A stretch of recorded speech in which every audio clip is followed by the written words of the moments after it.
Alors pour la correction de cette dictée, je procéderai comme dans les corrigés des 300 dictées d'écrivains. Je commencerai donc d'abord par quelques références culturelles, puis je commenterai les difficultés repérées par rubrique, orthographe lexicale, orthographe grammaticale et orthotypographie. Pour ne pas alourdir inutilement le corrigé, je regrouperai les occurrences analysées qui relèvent d'une même analyse ou d'une même règle.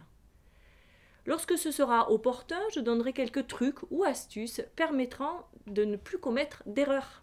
Allez, en avant pour le corrigé. Je dirai d'abord quelques mots au sujet de Brazzaville et de Pointe-Noire. Ce sont deux toponymes, deux noms de lieux qui portent des majuscules distinctives conformément à la règle en vigueur pour les noms propres. Brazzaville est la capitale politique et administrative de la République du Congo. C'est la ville la plus peuplée de ce pays. Elle se trouve sur le fleuve Congo et elle s'écrit avec 2 Z. Les habitants de cette ville, ce sont les Brazzavillois. C'est à 512 km de Brazzaville, par la route ou le chemin de fer Congo-Océan, que se trouve la deuxième ville congolaise la plus peuplée, Pointe-Noire. Pointe-Noire est la capitale économique du Congo en raison de son activité pétrolière. Cette ville est située à l'extrême sud-ouest du pays, sur la façade atlantique. On l'appelle Ponton-la-Belle parce qu'elle est connue pour la beauté de ses plages. Pour la petite histoire, le toponyme Pointe-Noire est dérivé du nom espagnol Punta Negra et du portugais Cabo Negro, qui apparaît pour la première fois sur une carte de 1484 en référence à une proéminence rocheuse sombre qui servait de balise aux marins portugais qui longeaient les côtes de Basse-Guinée en direction de l'embouchure du fleuve Congo. Son nom, avec un trait d'union, en fait l'homonyme de Pointe-Noire, la commune française guadeloupéenne, qui elle doit son nom aux roches volcaniques qui hérissent la pointe nord du village. Attention à ne pas confondre les gentilés de ces deux villes, puisque les habitants de Pointe-Noire au Congo sont appelés les Ponténégrins, tandis que les habitants de Pointe-Noire en Guadeloupe sont appelés les Pointe-Noiriens. Charybde et Scylla sont deux monstres marins absolument terrifiants de la mythologie grecque. Ils sont situés de part et d'autre d'un détroit traditionnellement identifié comme étant le détroit de Messine. On retrouve Charybde et Scylla dans plusieurs légendes, notamment dans la légende des Argonautes. Mais ce sont les aventures d'Ulysse dans l'Odyssée d'Homère qui ont rendu célèbres ces monstres. Le passage de Charybde et Scylla se situe entre l'épisode des sirènes et celui des bœufs du soleil. Ulysse, fort heureusement, sera sauf, mais il voit 6 hommes de son équipage se faire dévorer par Scylla. La légende est à l'origine de l'expression « tomber de Charybde en Scylla » qui signifie éviter un danger pour tomber dans un danger plus grand encore.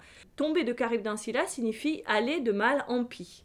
Dans le texte, en l'occurrence, entre Charybde et Scylla, ma plume tangue, c'est la métaphore marine, de la navigation marine qui est filée donc. Et l'idée est d'exprimer que l'écriture oscille entre 2 dangers, 2 tendances opposées. Un mot maintenant de l'expression « à la diable » qu'Arnaud Bertina a emprunté à Rousseau. Cette expression se trouve en fait dans une préface rédigée pour les Confessions, plus exactement dans le préambule du manuscrit de Neuchâtel qui date de 1764. Et dans ce préambule, Rousseau s'interroge sur l'écriture, le style qu'il va adopter pour écrire son entreprise autobiographique. Finalement, il prend le parti d'employer un style qui ne sera pas uniforme. Voici ce qu'il écrit : « Je ne m'attacherai point à rendre mon style uniforme, j'aurai toujours celui qui me viendra, j'en changerai selon mon humeur sans scrupule, je dirai chaque chose comme je la sens, comme je la vois, sans recherche, sans gêne, sans m'embarrasser de la bigarrure. Mon style inégal et naturel, dit-il un peu plus loin, tantôt rapide et tantôt diffus, tantôt sage et tantôt fou, tantôt grave et tantôt gai, fera lui-même partie de mon histoire. Arnaud Bertina, dans L'âge de la première passe, fait donc lui aussi le pari d'écrire à la diable. Venons-en aux difficultés orthographiques proprement dites et commençons par les points qui relèvent de l'orthographe lexicale, également appelée orthographe d'usage, c'est-à-dire concernant la graphie normée des mots telle qu'elle figure dans les dictionnaires. Je commenterai d'abord exigeant, toutes les splendeurs du français le plus exigeant au début de la dictée. Exigeant est un adjectif verbal, adjectif verbal du verbe exiger, bien sûr. Il s'orthographie comme le participe présent de ce verbe avec un A. Ce A, en revanche, ne figure pas dans le nom exigence. Précisons que ici, l'adjectif verbal est au masculin singulier, accordé avec le nom français, mais que, contrairement au participe présent, l'adjectif verbal s'accorde avec son nom support. Une précision sur ancrerait a des surprises qui l'ancreraient dans une modernité. Ancrerait s'écrit avec un A initial. Le verbe ancrer, qui signifie fixer profondément, fermement, est le dénominal du nom ancre, l'encre marine.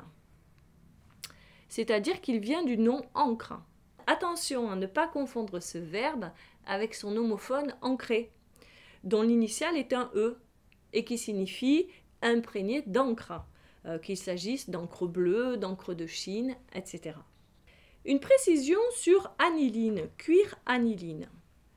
Attention à ne pas croire qu'il s'agit d'un cuir qui aurait été fabriqué par une certaine aniline.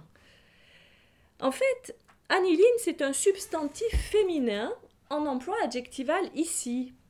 Ce nom désigne un composé chimique qui a été découvert dans la distillation de l'indigo. Aujourd'hui, il est obtenu par synthèse à partir de la houille.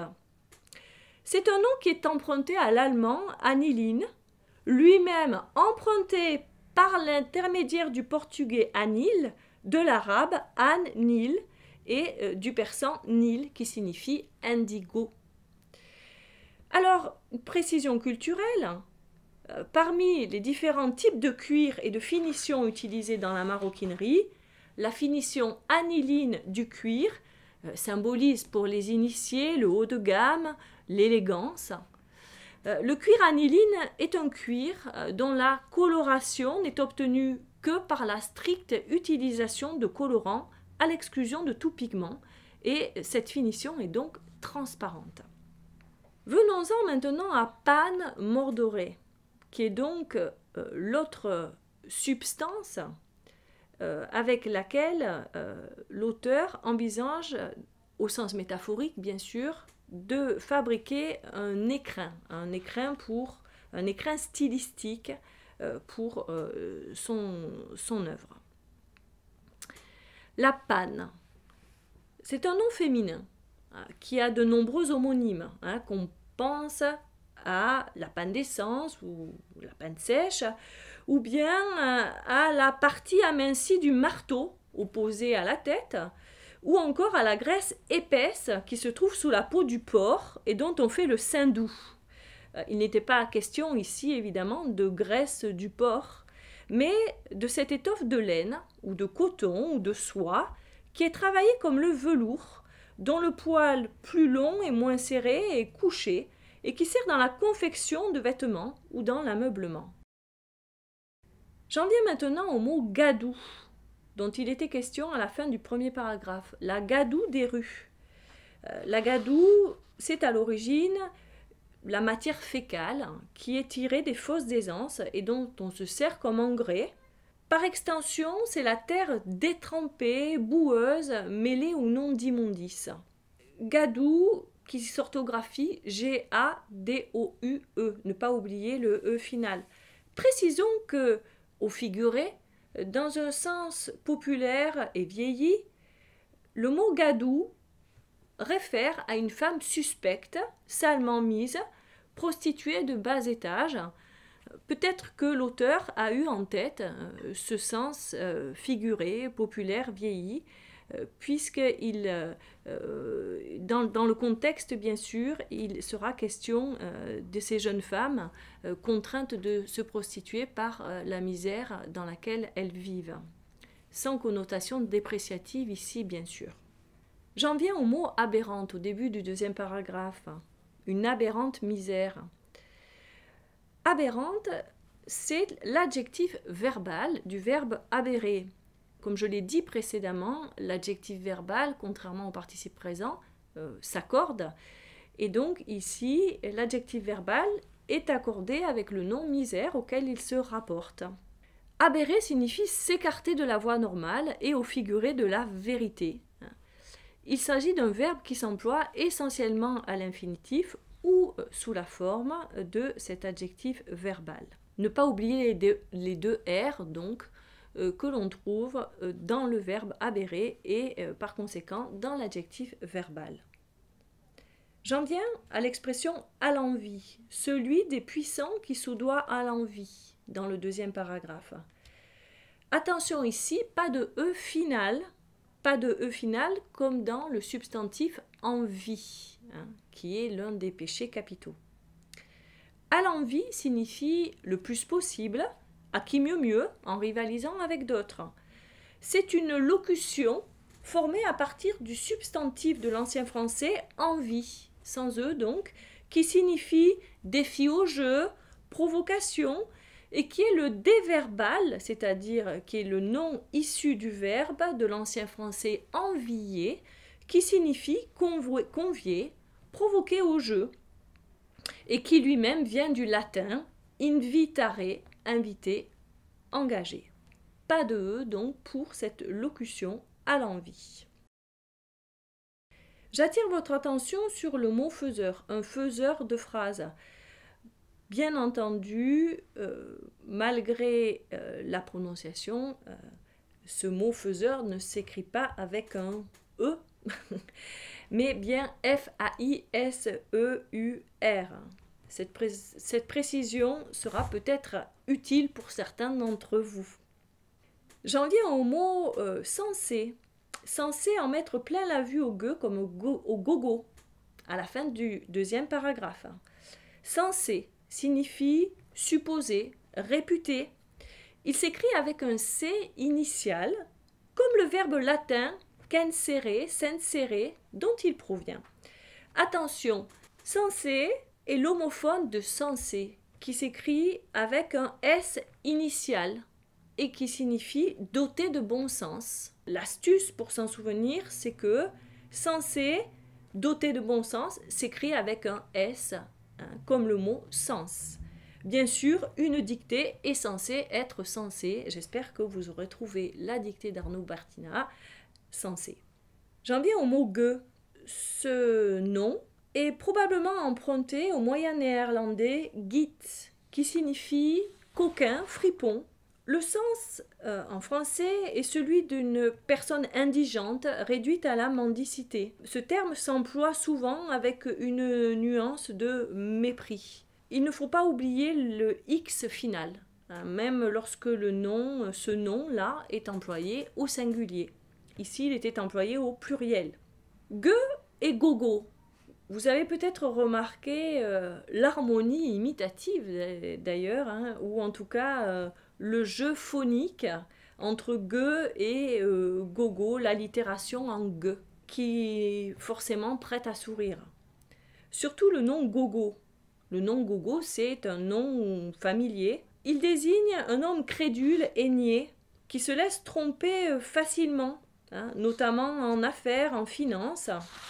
En fait, ce nom est une antonomase, c'est-à-dire qu'en fait c'est un nom propre qui est devenu un nom commun et ce qui explique la perte de la majuscule initiale. En fait, Gogo, c'est le nom d'un personnage crédule et facile à duper dans la comédie Robert Macaire de Saint-Amand, Antier et Frédéric Lemaître au XIXe siècle. Ce nom Gogo, d'ailleurs, est probablement formé à partir du verbe gober.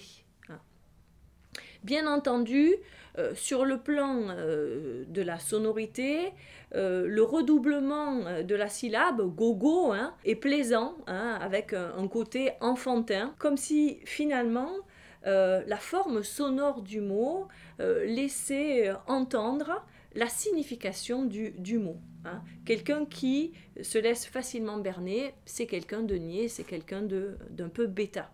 On parle du gogotisme, le fait d'être gogo, pour l'anecdote. C'est un mot donc familier, le mot gogo. L'adjectif criard, au début du 3e paragraphe, dérive du radical de crier, et il est également formé avec le suffixe ar, arde. Et donc, il ne fallait pas oublier le D final.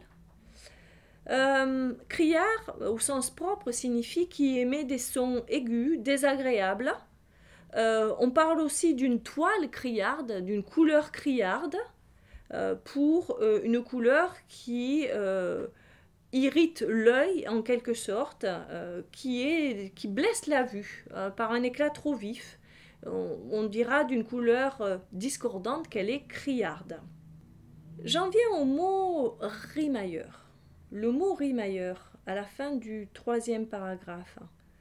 Un rimailleur, en fait, c'est un poète sans talent. Le synonyme de rimailleur, c'est rimeur, versificateur. Le mot rimailleur dérive du verbe rimer et il est construit avec le suffixe ailleurs.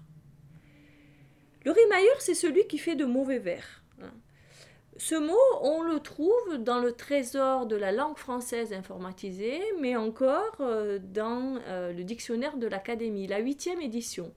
Il disparaît en effet dans la 9e édition du dictionnaire de l'Académie. Pourquoi ? Eh bien parce que c'est un mot qui est vieilli. Ici, il est plaisamment utilisé, bien sûr, il fait figure d'archaïsme, pour ainsi dire. Une précision sur l'accord par plus d'un rimailleur. Certains pourraient hésiter sur la présence éventuelle d'un S à la fin de rimailleur. Non, rimailleur ici s'orthographie au singulier parce que lorsqu'il est déterminé par plus d'un, eh bien c'est l'unité en fait qui est prise en compte. D'accord ? Donc plus d'un rimailleur, rimailleur s'écrit sans S. Condescendante, à la fin du 3e paragraphe. Là encore, il s'agit d'un adjectif verbal qui vient de condescendre.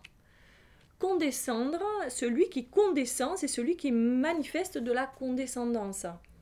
Le verbe condescendre est emprunté au latin, qui signifie condescendere en fait, qui signifie descendre au même niveau, se mettre à la portée d'eux. Il s'agit donc, au niveau du sens, de consentir à quelque chose, que ce soit par intérêt, par complaisance ou par bonté, en renonçant à sa supériorité et ou à sa dignité. Un mot à présent du mot écueil qu'on trouve au début du 4e paragraphe. Ne pas oublier le U devant, après le C pour obtenir le son que. Alors, une petite astuce pour se souvenir de la séquence des lettres dans la syllabe cueil, donc C-U-E-I-L. On retiendra les initiales des mots dans la phrase. C'est une excellente idée, Lily. C'est une U, excellente E, idée I, Lily, L. Un mot d'empreinte. Je l'emprunte à Rousseau. Dans la parenthèse.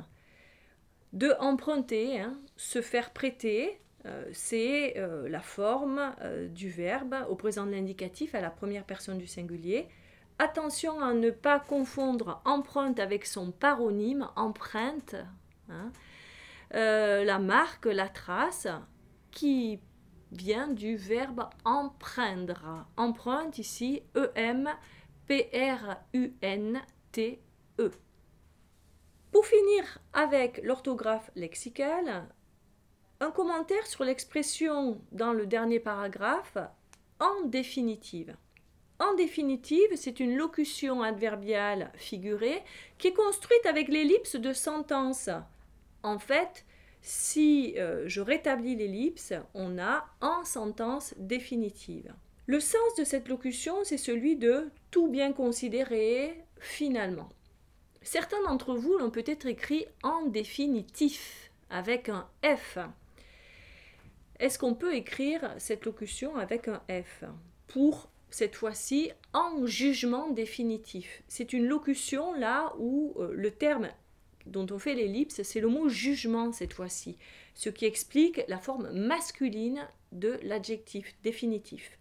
En fait, il s'agit d'une locution hors d'usage, même si on la rencontre chez plusieurs auteurs du 19e et du 20e siècle.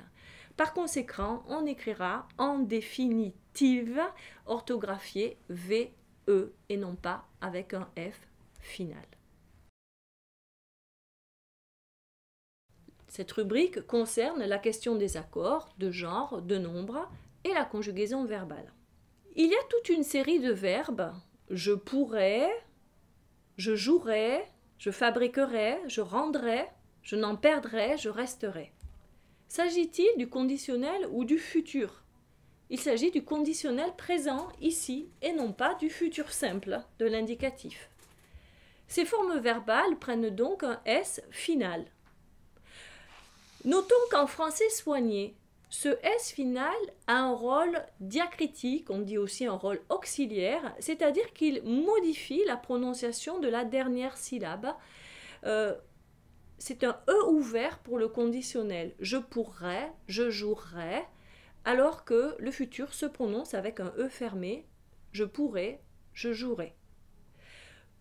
Néanmoins, le conditionnel et le futur sont quasi homophones, du moins le conditionnel présent et le futur simple, bien sûr, lorsque ces formes verbales sont à la première personne du singulier.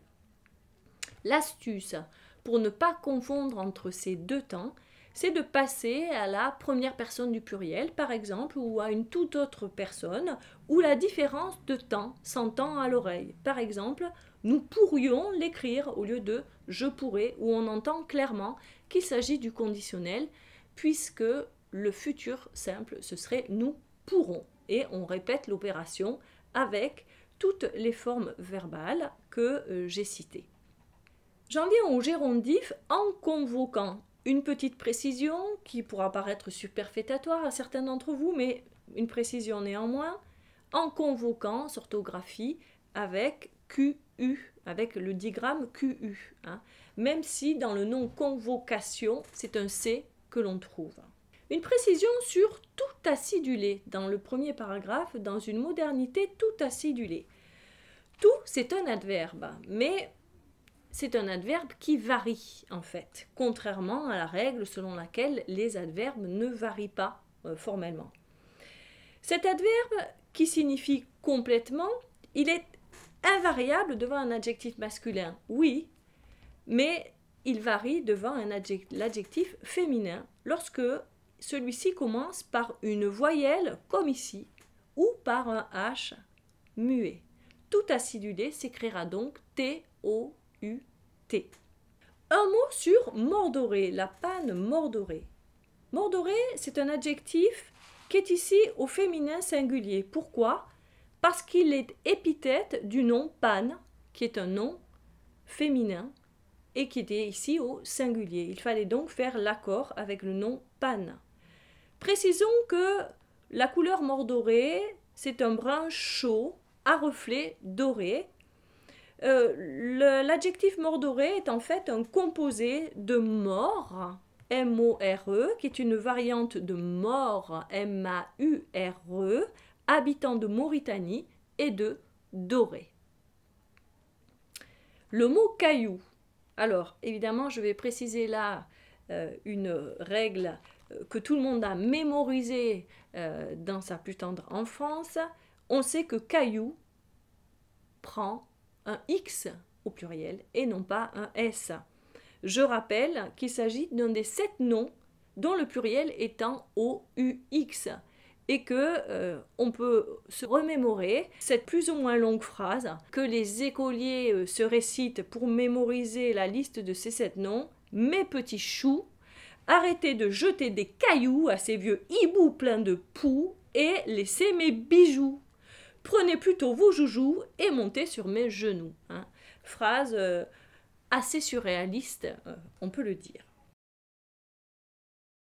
Une précision maintenant sur quoique pas toujours. Quoique pas toujours, dans le 3e paragraphe, dans la parenthèse. Quoique, un mot ou 2 mots. Je sais que c'est un point qui pose bien des soucis à certains scripteurs.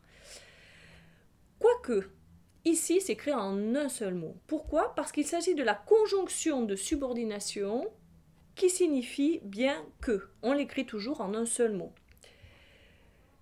L'astuce, c'est que si on peut remplacer quoique par bien que en 2 mots, sans modifier le sens de la phrase, alors quoique s'écrit en un seul mot.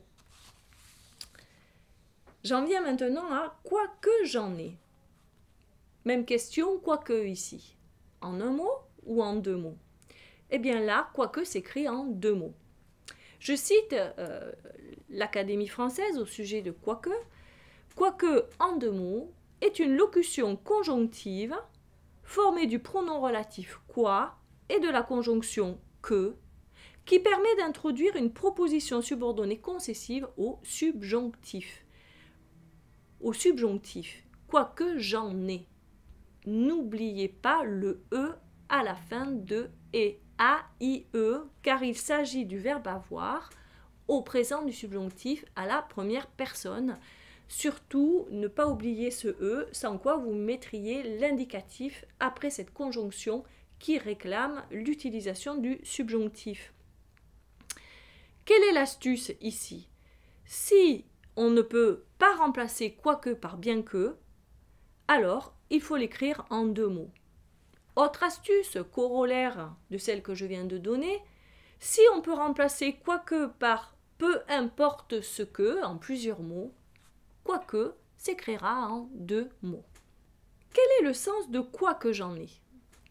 Cette expression, on ne l'entend pas souvent dans la rue, on ne l'entend pas souvent employée par nos contemporains. Et pour cause, c'est une expression désuète qu'on trouve dans la langue littéraire. En fait, elle concurrence l'expression figée « malgré que j'en ai », qui signifie « malgré moi » et qui est tout à fait correcte. Et qui signifie « quelque mal, quelque mauvais gré que j'en ai ». Donc, en fait, « quoi que j'en ai » signifie « en dépit de moi, malgré moi ». Une précision sur « voir ». À la fin du 3e paragraphe, voir condescendante. Là encore, il ne faudrait pas confondre voir avec un E final avec son homophone voir, le verbe voir. Voir avec un E est une conjonction qui signifie et même, qui marque un renchérissement, une surenchère ou qui va marquer une gradation. Attention par conséquent à l'expression pléonastique « voir même », puisque « voir » signifie déjà « et même ». Une précision sur qu'on n'a pas vu dans l'avant-dernier paragraphe, le 4e paragraphe. Pourquoi s'arrêter sur qu'on n'a pas vu? Eh bien parce qu'une erreur fréquente dans les phrases négatives est d'oublier l'adverbe « ne » devant le verbe, en particulier lorsque le mot régissant le verbe se termine par la lettre N. C'est le cas du pronom on par exemple ou du pronom rien, ou que le mot régissant le verbe se termine par le son N comme dans personne.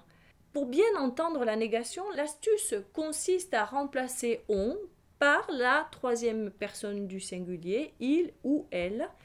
Il n'a pas vu ou elle n'a pas vu. Et là, on entend la négation devant l'auxiliaire avoir. J'en viens maintenant à l'accord du PP, qui n'a rien de pépère pour ainsi dire. Je veux dire, il s'agit de l'accord du participe passé, que d'aucuns considèrent comme le participe pervers. Et il faut bien dire que l'accord du participe passé, c'est sans doute le point le plus épineux de l'orthographe grammaticale. On a 5 occurrences à examiner ici. Alors, on a une configuration qui ne pose pas vraiment de difficulté. C'est celle du complément d'objet direct placé avant la forme verbale, conjugué avec l'auxiliaire avoir. C'est le cas que l'on rencontre dans le passage « des corps et des vérités que l'expérience aura trop vite assignés à une place ». Alors, quelle analyse peut-on faire? Eh bien, ici, le complément d'objet direct est bien placé avant le verbe. Ce complément d'objet direct, c'est le pronom relatif « que », dont l'antécédent est le groupe nominal « des corps et des vérités ». Des corps et des vérités qui est au masculin pluriel. Je rappelle que le masculin, grammaticalement, est le genre indifférencié. Le participe passé s'accorde donc au masculin pluriel et il fallait écrire assigné et s. J'en viens maintenant au cas de l'accord du participe passé des verbes employés avec un complément de mesure sans préposition. Que cette mesure désigne une quantité, une durée ou encore une valeur. Nous avons 2 occurrences à traiter. 2 occurrences à traiter. Pour ceux d'entre vous qui voudraient creuser la question, je renvoie au bon usage de Grévy, c'est plus particulièrement au paragraphe 947 où il est question de ce cas précis de l'accord du participe passé.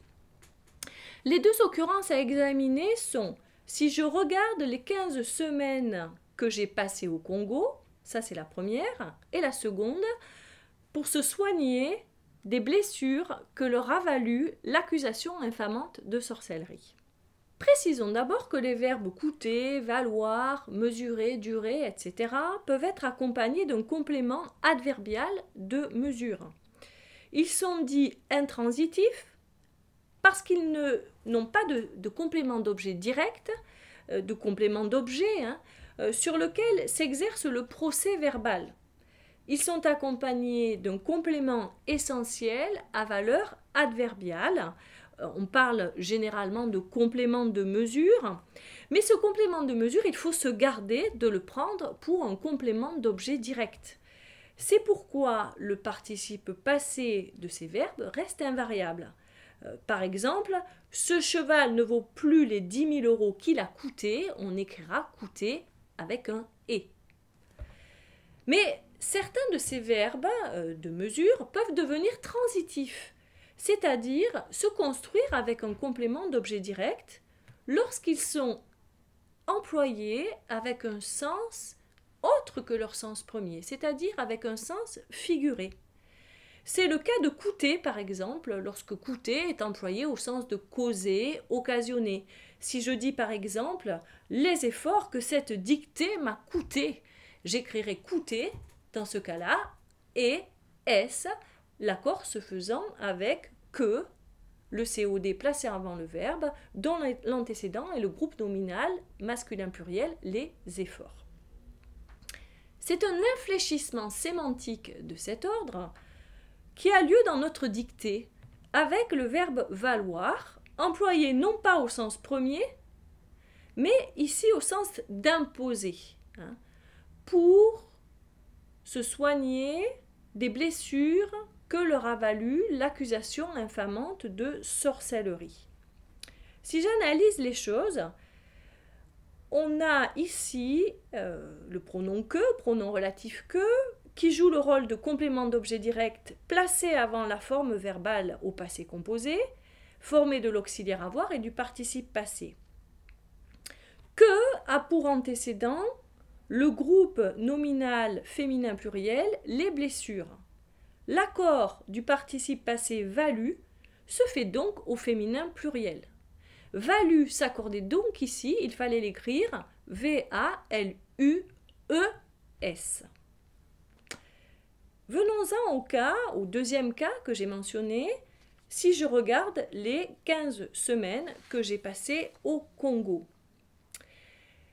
Précisons ici qu'il est des verbes transitifs qui se construisent avec des COD exprimant une mesure. Mesure de grandeur, mesure de valeur ou encore de durée. C'est le cas de parier, de perdre, de rapporter, d'ajouter, de calculer ou encore de passer. L'accord du participe passé se fait donc ici avec le complément d'objet direct qui est placé avant le verbe, comme ici donc. Le pronom relatif que et le complément d'objet direct de j'ai passé. Il a pour antécédent les 3 semaines, qui est un groupe nominal au féminin pluriel. L'accord du participe passé se fera donc au féminin pluriel, passé et ES. J'en viens à présent au cas du participe passé d'un verbe de perception suivi d'un infinitif. On rencontre le cas avec cette désuète harmonie imitative qu'on a vu observer dans le 3e paragraphe. On a bien ici un complément d'objet direct placé avant le verbe voir. Que est l'idée Q apostrophe a pour antécédent cette désuète harmonie imitative. Mais ce complément d'objet direct est en fait le complément d'objet direct de l'infinitif, non pas le complément d'objet direct du verbe conjugué. Il n'y aura donc pas d'accord du participe passé. Qu'on a vu, observé, vu s'écrira VU et observé se mettra à l'infinitif. Quelle astuce peut-on utiliser pour ne pas se tromper? En fait, l'astuce consiste à se demander si le complément d'objet direct fait l'action exprimée par l'infinitif. On parlera alors d'agent qui fait l'action du verbe à l'infinitif. Si oui, il y a accord du participe passé, sinon, il n'y aura pas d'accord. Autre astuce qui est le corollaire de la précédente ou une manière symétrique de présenter les choses par rapport à l'astuce précédente. Si on peut ajouter un complément d'agent, le participe passé ne s'accorde pas. Est-ce qu'on pouvait ajouter un complément d'agent ici? Oui. Par exemple, cette désuète harmonie imitative qu'on a vu observer par plus d'un rimailleur. Et donc, c'est un moyen, une astuce pour savoir si oui ou non il va y avoir accord du participe passé. Précisons que ce cas était un peu épineux puisque une autre orthographe était possible. Donc, si jamais vous avez écrit qu'on a vu, observé, VUE pour vu et observé EE, vous avez raison. Pourquoi? Eh bien parce que si l'on considère Q apostrophe, c'est-à-dire que et l'idée, comme le COD donc est observé comme l'attribut du COD, eh bien il y aura accord du participe passé en genre et en nombre avec l'antécédent du pronom et accord de l'attribut du COD. Donc on pouvait écrire qu'on a vu VUE et observé et E. On considérera là que Q apostrophe est le COD du verbe conjugué et que observer est l'attribut du COD, auquel cas l'attribut du COD s'accorde bien sûr avec le COD et ce qui donne le féminin singulier VUE et observer EE. Dernier cas où il n'y a pas d'accord du participe passé, c'est lorsque le complément d'objet est un complément d'objet non pas direct mais indirect. C'était le cas de l'occurrence 5 séjours se sont succédés entre 2013 et 2017. Succéder s'écrit et. Pourquoi? Parce qu'il n'y a pas d'accord du participe passé, de cette forme pronominale verbale, en dépit de l'auxiliaire être, employé avec les verbes pronominaux au temps composé. Pourquoi? Parce que le pronom réfléchi est un complément d'objet indirect. Je rappelle que l'orthotypographie, c'est l'usage correct de la ponctuation, de mots, de phrases, de textes, des abréviations. Nous allons nous intéresser à plusieurs cas de majuscules distinctives, savoir s'il faut ou non mettre une majuscule distinctive à certains mots. Dans la dictée, il est question à plusieurs reprises du français, de la langue, entendue comme langue. Toutes les splendeurs du français, si j'écrivais ce français-là, écrire un français. Les noms de langue s'écrivent en français avec une minuscule. Il en va de même pour le latin. Lorsque dans le texte de la dictée, on trouve « mon latin ». Latin et français, ces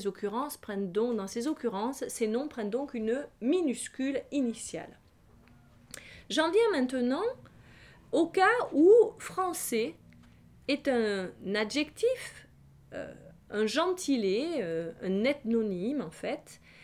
Est-ce qu'il faut mettre ou pas la majuscule?